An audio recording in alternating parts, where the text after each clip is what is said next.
muito bem-vindos a mais um programa Triciatados. Hoje eu conto com a alegria de ter aqui um super amigo que faz muita parte da história da nossa cidade. Seu nome? Rogério Cunha, Rogério Visas, Rogério Lopiano, como você preferir. Chezão, para os íntimos. Obrigada pela tua presença, obrigada por vir aqui. Você sabe que de todas as entrevistas que nós já fizemos, a mais pedida, o bis mais pedido, foi a sua, para contar um pouco mais da história da família Cunha aqui no Amazonas e principalmente a história dos Isas, né? Vocês são naturais do Rio de Janeiro, vocês vieram para cá, o teu país já tendo um pouco de conhecimento do que era fast food, que ainda era uma novidade aqui em Manaus, né? E conta um pouquinho, como foi que o seu Nuno teve a ideia de abrir a nossa primeira rede de fast food? Trícia, obrigado pelo espaço, uma alegria estar aqui com você de novo.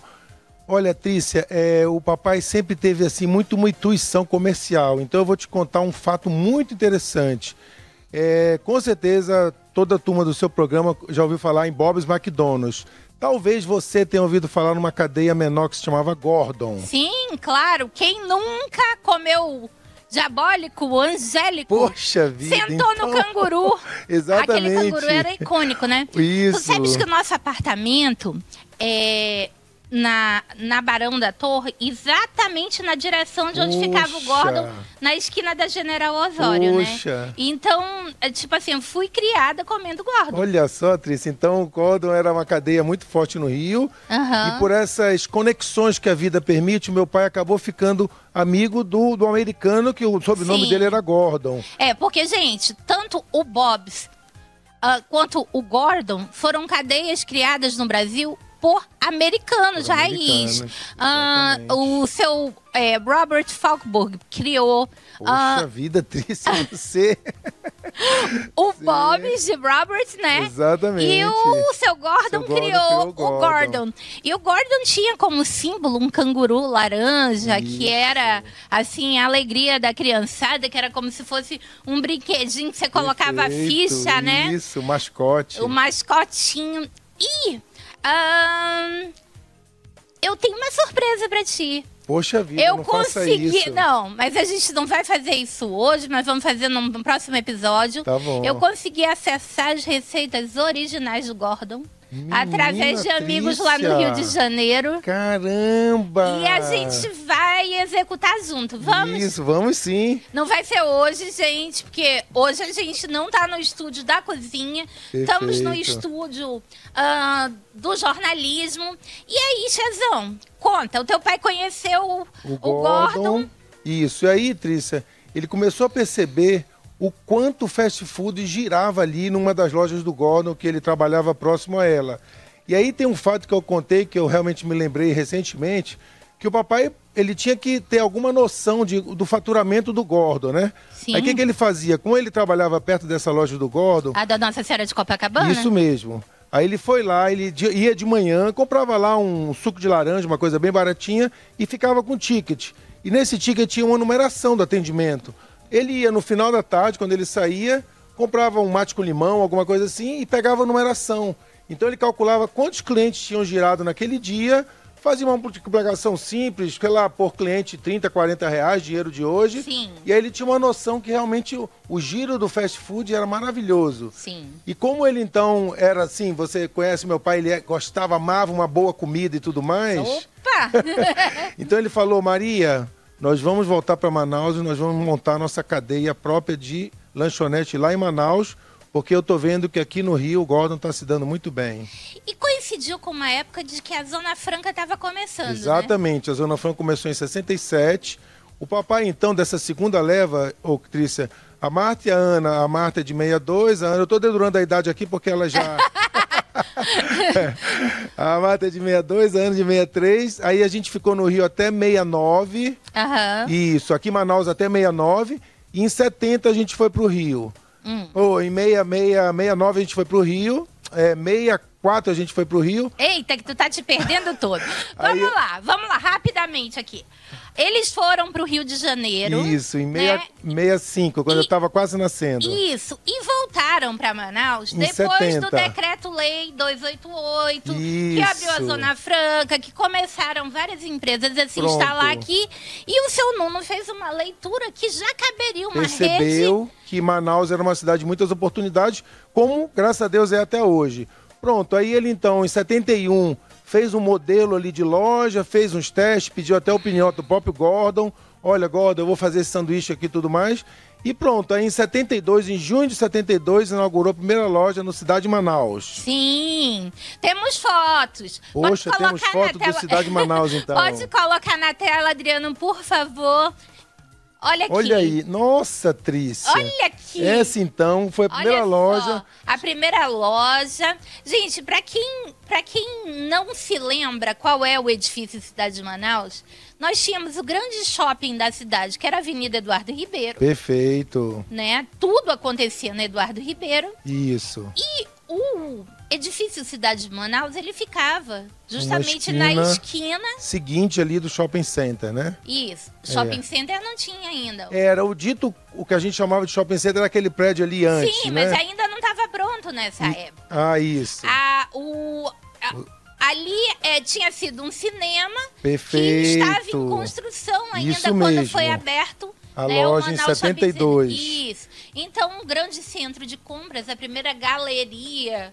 Claro que a Perfeito, primeira Trícia. galeria é do JG, mas a Perfeito. primeira galeria que nós tivemos aqui foi a do Cidade de Manaus. Exatamente. Várias lojas. E tinha umas lojas que eram para dentro do Cidade de Perfeito, Manaus. isso mesmo, Trícia. né? Poxa. Que naquela época tinha roupa de criança, roupa de mulher. Exatamente. Aham. E a gente tinha as lojas que eram externas, que davam frente para a rua, que essas eram mais valorizadas, que era o caso dos Perfeito, ISOs. exatamente, Porque Trícia. pegava tanta clientela de dentro, porque Perfeito. a gente tinha. Eu acho que o Cidade de Manaus foi um dos primeiros centros mistos que a gente tinha. Correto. Galeria de lojas. Depois a gente tinha um lugar muito frequentado, que era o Aminside, que era Poxa, onde fazia clínica de exames, isso mesmo. radiologia, né? Radiologia, o famoso raio-x. Isso, vários escritórios, né? Perfeito, E Trícia. moradias. Então, Exatamente. toda essa clientela que ia. E para complementar tudo isso, tinha um Einstein, que era aqui próximo, a alguns metros dos Isas, né? Não só o Einstein, como tínhamos Einstein, Aliança Francesa.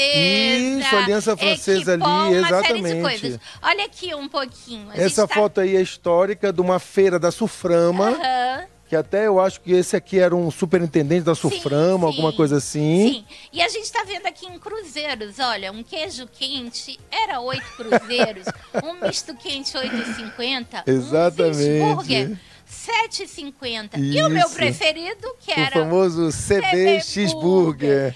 que era simplesmente o cheeseburger bacon, né? Exatamente. Que era o preferidão. E aqui os sucos, né?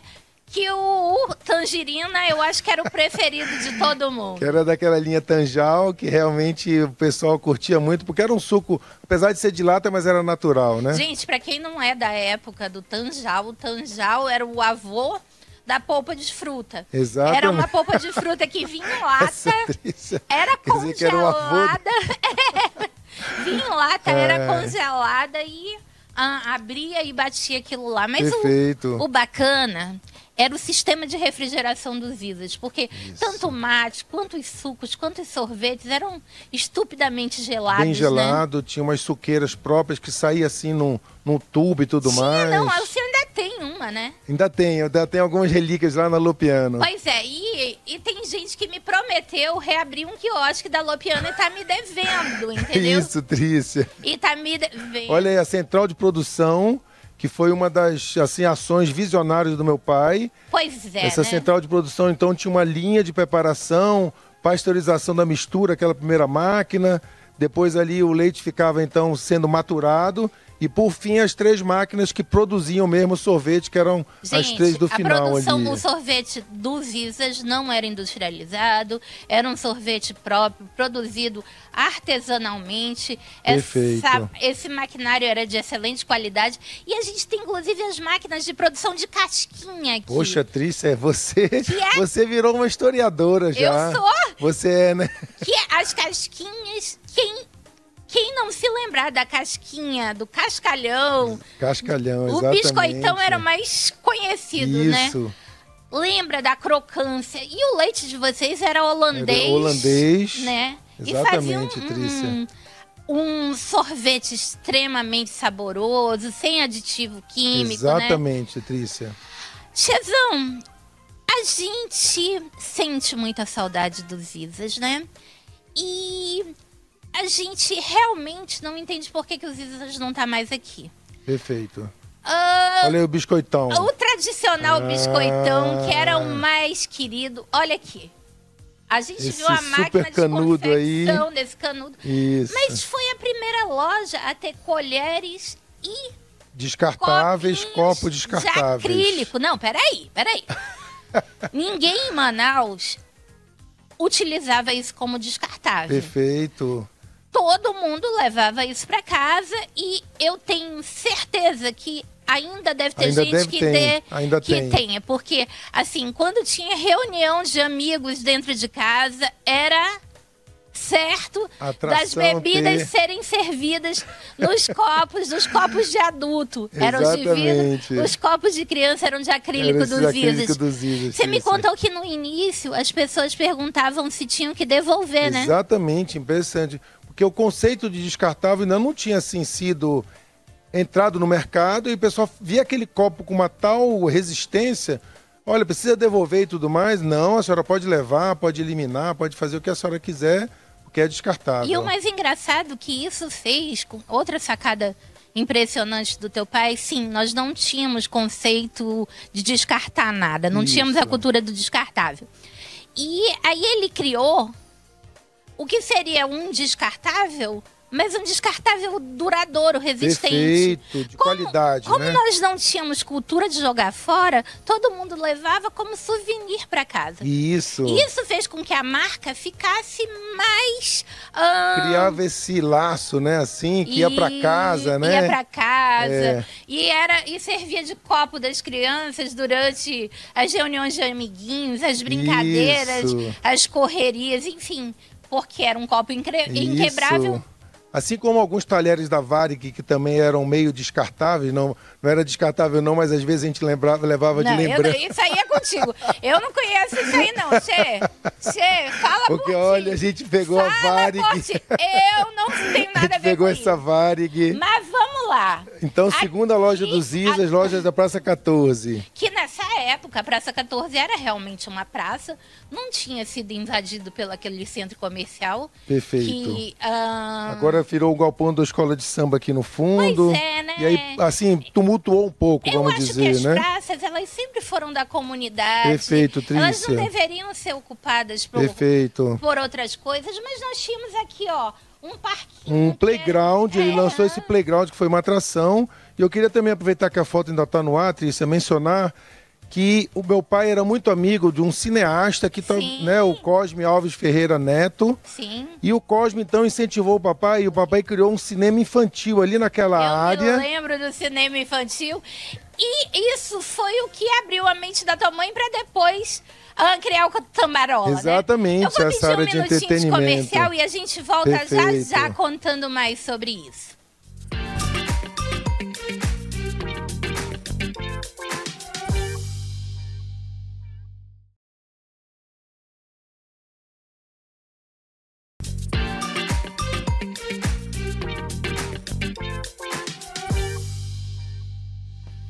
Voltando aqui para esse segundo bloco com o nosso querido Rogério Cunha, que ele é simplesmente o Rogério Zizas, o Rogério Lopiano, o Rogério de uma família queridíssima no coração. Poxa, obrigado. Das famílias amazonenses, né, Rogério? Isso.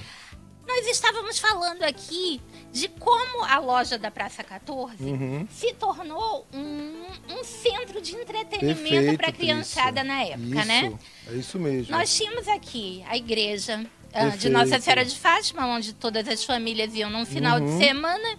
E em seguida, nós tínhamos um playground, os Isas, que era o lugar preferido da criançada. E tínhamos também o cineminha. Cineminha, que era um cinema mudo, que por influência desse grande amigo do meu pai, o Cosme Alves Ferreira Neto, ele falou: Nuno, por que tu não bota uma máquina e passa filme lá pra criançada se divertir? E era o Cine Aí ele Caixote, chamou né? Zis Caixote, por causa do termo Zisas, né? Ele queria Zis Caixote.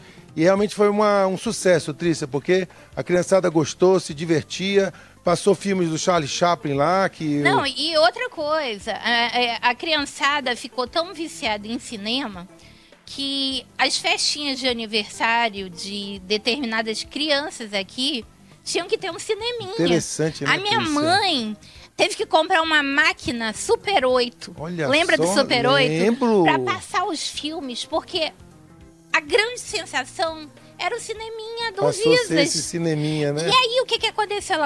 Ela comprou uma máquina de Super 8, aqueles filmes de rolo. De rolo, do Trícia. Pica-Pau, principalmente. Nossa, então tua mãe pegou e transformou isso numa diversão ali. Tudo influenciado pelos Isas, olha só. Nossa, que legal, Trícia. Porque a criançada em Manaus, gente, ela só tinha 2 oportunidades de ter contato com o cinema no ano, né?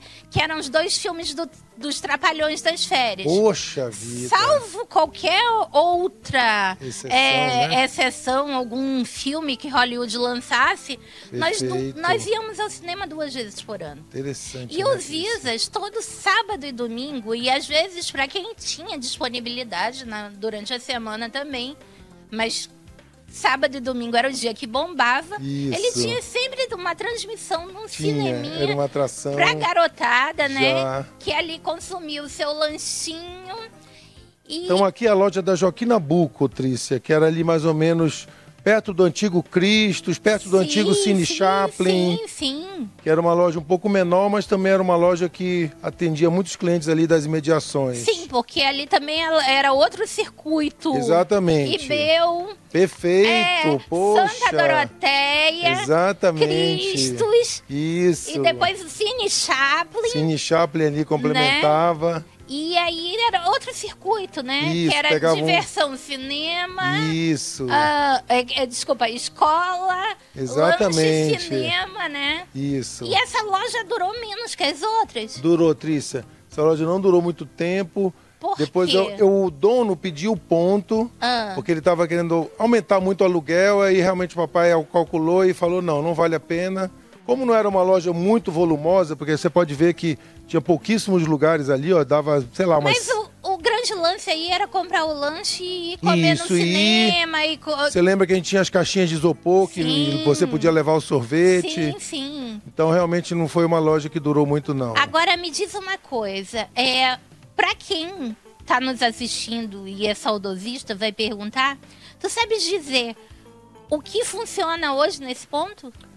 Trícia, não sei dizer. Eu sei que então do lado dele é um colégio bem antigo, que até foi reformado. Sim. Né? Um colégio assim com um prédio... Eu acho que é Nilo Peçanha. É, Nilo Peçanha, eu acho. Daquelas construções ainda da Belle Époque. E dali, agora nesse ponto exatamente eu não saberia te dizer. Gente, eu vou dar uma pesquisada, mas é perto ali de onde funciona o Cats. Isso, isso, poxa! É mais ou menos ali do lado do Cats. Porque na esquina tem um negocinho ali, é um pouquinho antes da esquina, né, Trícia? Tá aí, já é uma pauta para o nosso futuro projeto do... Vamos segurar. Aí, Chezão, depois dessa loja da Joaquim Nabuco que durou pouco, e lamentavelmente durou pouco, porque...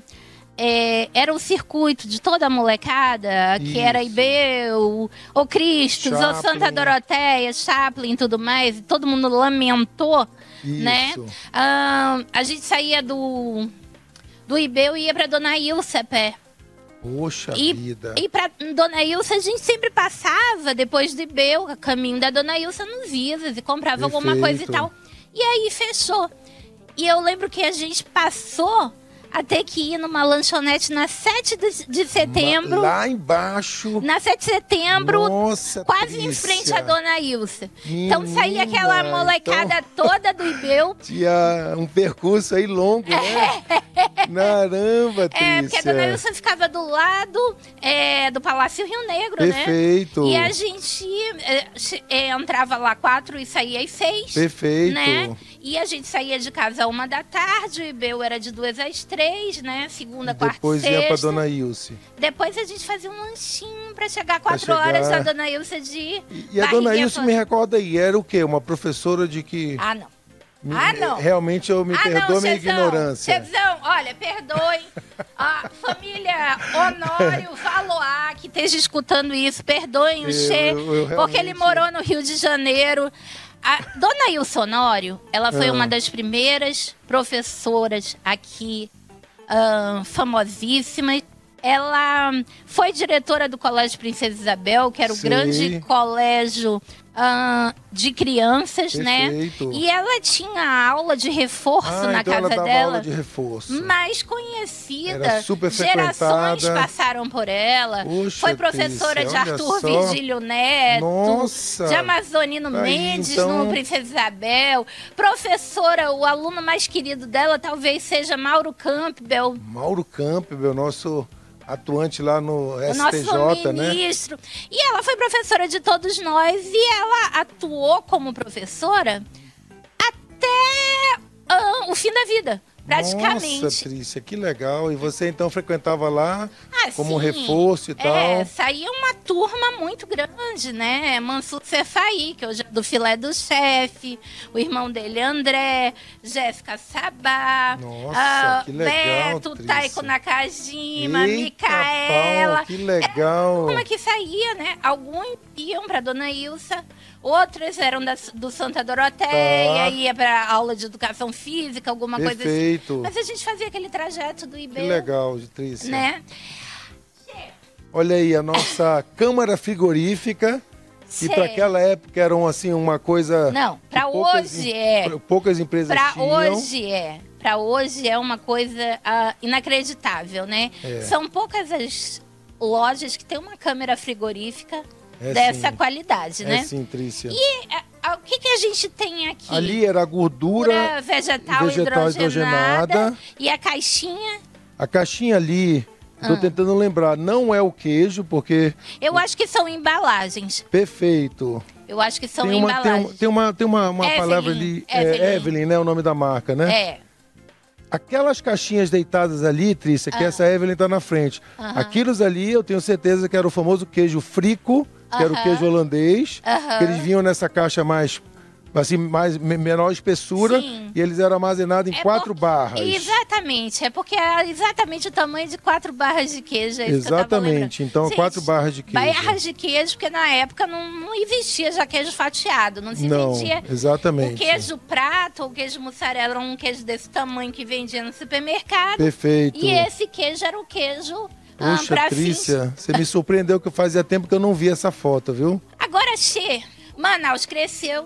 Isso. E as coisas foram saindo do centro da cidade, né? Perfeito, Trícia. A primeira loja que foi fechada foi a da Joaquim Nabuco, porque o proprietário... Depois vocês fecharam qual? Depois, a do Cidade de Manaus acabou entrando aí um fato que eu estou tentando lembrar, mas a do Cidade de Manaus também não existia mais. E as duas últimas, que inclusive tem um dado aqui que eu acho que eu nunca te falei, a Lopiano começou a operar em 94, né? Abril de 94, esse ano nós completamos 30 anos. Você acredita que, então, eu ainda cheguei assim, num arrobo de tentar manter o pique dos Isas, eu cheguei a tipo assim, papai, deixa eu administrar a loja da Praça 14 por um tempo, olha aí o Papai Noel, ó. Você falou dele, parece Papai que eu tava prevendo, eu acho que eu vou jogar na loteria agora. Você agora teve uma intuição, viu, Trícia? Não, é porque era a imagem que eu tinha. Exatamente. Gente, mas me diz uma coisa. Eu me lembro que antes de abrir a Lopiano, você era gerente de marketing do Amazonas Shopping. Exatamente. Por que vocês não chegaram a abrir os Isas no Amazonas Shopping? Perfeito, Trícia. O meu pai era muito resistente na questão de shopping, porque Primeiro por conta da barreira da questão dos valores do aluguel. Sim. Porque o meu pai era aquele tipo de empresário, Trícia, que você sabe muito bem, tradicional, ele fazia ali conta de padaria, só que ele não sabia que hoje o shopping, para você sobreviver no mercado, grandes cadeias, né, como o Cachaçaria do Dedé, eles tiveram que se quedar a presença no shopping, porque o shopping hoje faz parte do dia a dia, né? A né? verdade, Che, é que todos os empresários tradicionais, e nisso se inclui o meu pai, na época também, com a Benetton, a gente vê também Joaquim Marinho, né? Com os cinemas. Joaquim Marinho. Quando eles viram a realidade dos custos de um shopping... Exatamente. Eles falaram assim, não tem condição. Como é que eu vou pagar? A minha margem é muito apertada. Exatamente. E o que acontece? Não imaginavam que o preço do produto... Porque foi um divisor de águas. No dia que abriu o Amazonas Shopping, a gente que estava acostumada a pagar um valor... X Sim. Num lanche, passou a pagar 5x. Passou a pagar 5x, exatamente. Né? Você falou tudo. E aí, ele não imaginava que houvesse espaço em Manaus para multiplicar, digamos, por 5 o valor do produto Exatamente. dele. Né? Ele não imaginava que o público que ia circular, por conta de toda a comodidade, do ar-condicionado, de toda a estrutura que o shopping oferece, ia pagar, em vez de R$10 no cheeseburger, ia pagar 25 no cheeseburger, né? Então, realmente, essa visão impediu o papai ir para shopping e que aí começou aí no final 85, por aí, 88, 90, a começar esse declínio dos ISAs, justamente porque começaram a entrar grandes cadeias. E começaram a vender as lojas do shopping, Exatamente. Né? E Grupo Alemã... Grupo Alemã atrapalhou? Não entrou, porque o Grupo Alemã... Aquela loja que estava ali na... Exatamente, depois virou uma alemã. Exatamente. Gente, ao lado, na loja 24 de maio, da 24 de maio, depois virou uma alemã. Exatamente. Atrapalhou vocês? Trícia, sim, porque a alemã era interessante, do meu amigo Raul Andrade, esse grande empresário que hoje... Pois é, a gente fica, né? Raul Andrade, Sérgio Bandi, Márcio, que não tá mais com eles, mas... Vamos trazer essa turma aqui. Pois é, mas eles chegaram com todo uma... Com um know-how, com uma estruturação, organizados. Porque o Thomas, que era um dos sócios deles, grande né? Thomas. O Thomas, ele era da família da Pavelka, né? Que é uma casa, uma confeitaria alemã muito famosa no Rio de Janeiro, Petrópolis, né? Inclusive da questão também do que vende croquete lá, da casa do alemão. Pois é, mas aí... É o seguinte, vocês já estão convidadíssimos, pessoal da Alemã, para vir aqui. Isso. Já tentei falar com o Raul, mas ele vive então viajando. Vou mandar um recado para ele. E aí, vamos aí, voltar pronto, pro Lopiano. Então entrou a alemã. Tu estava... Ah, tá, fala. Entrou a alemã, então, e entraram essas operações de shopping. O Amazonas Shopping, você lembra bem, começou em 91, né? Foi inaugurado aqui pertinho, inclusive, de onde a gente está. E pronto, aí começou uma nova dinâmica dos negócios em Manaus, Trícia. E o papai era muito conta de padeiro, entendeu? Vamos terminar essa entrevista agora e vamos continuar num próximo programa? Próximo programa, vamos sim. Vamos continuar num próximo programa. Isso, porque tem muita história. Obrigada pela audiência de vocês e a gente volta amanhã com mais um pouco da história dos Isas, do Lopiano e de toda essa família Cunha. Obrigado.